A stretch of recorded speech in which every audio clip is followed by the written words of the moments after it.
The one theme that I hear the most whenever it comes to somebody who's going through this experience is that the experience stinks. Yes. Okay?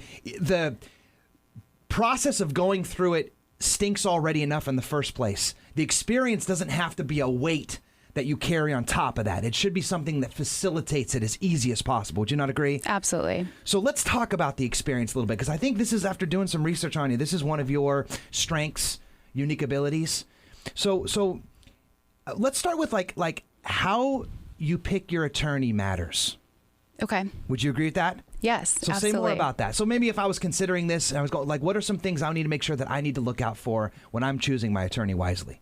So when you're picking an attorney to deal with your divorce case, you want to make sure that it's someone that you feel comfortable with and that your personalities match. There are a lot of different attorneys out in San Diego, but this is one of the most difficult times in your life. So you want to make sure that you're dealing with someone who you'll probably be dealing with on a daily basis that you feel comfortable with, and especially someone that you feel comfortable confiding in.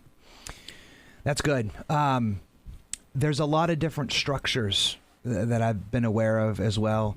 It seems like the guys or gals that are most in my face, that do the most outbound marketing and advertising, are like teams of people, right? Correct. Where it's like a law group. Yes. You know, so maybe you can help me kind of unpack that a little bit. So, Sure. because not all lawyers or law firms are created equal. Would you agree with that? Absolutely. So talk us through what the difference in those structures are and why that's important. Sure.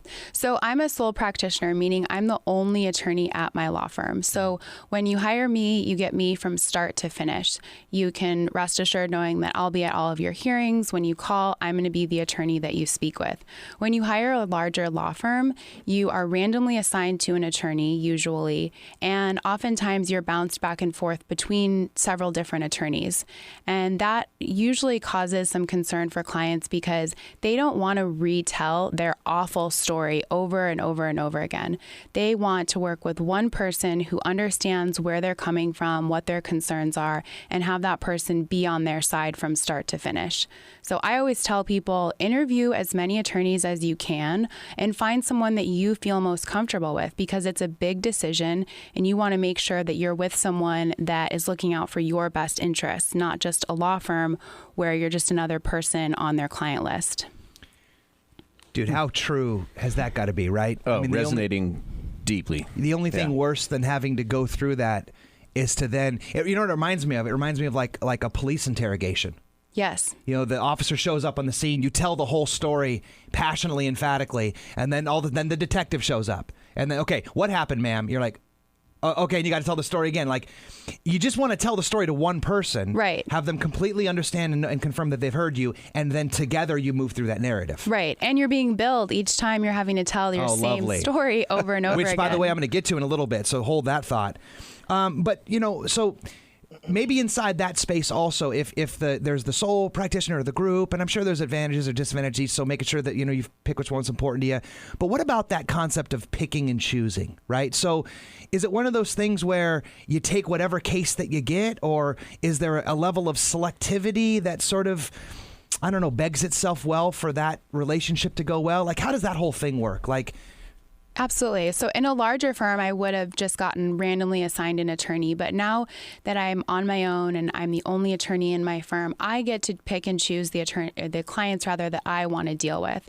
And I get to really develop a relationship with those clients and make sure that I'm making enough time available for each client in their particular matter. Well, and that's a good point, too, because what I heard you say is you choose the client. But why is that a value to them?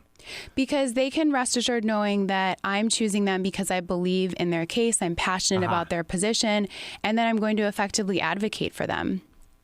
Okay, so if I'm on the uptake right now, what I heard you say is that you're going to have a consultation with them. And is that a free consultation? Is that how it works? I do. I offer a free consultation over the phone, and then they're welcome to come in the office and meet me as well. Fantastic. So you lay the groundwork, let them know whether or not this has got enough teeth for you guys to actually come and commence a relationship. Got it. And inside that space, you're also qualifying them so that it's not just about being in receipt of a retainer. Absolutely. With some random lawyer, right, in some random case and some random narrative. It's literally, let's sit down, let's consult, let's talk about this. Okay, I believe I can help you. here's how it's going to work. Right. Let's make sure we're on the same page. Let's make sure that your goals are being met, your expectations are being met, and that we develop a plan that you and I can work from start to finish with effectively.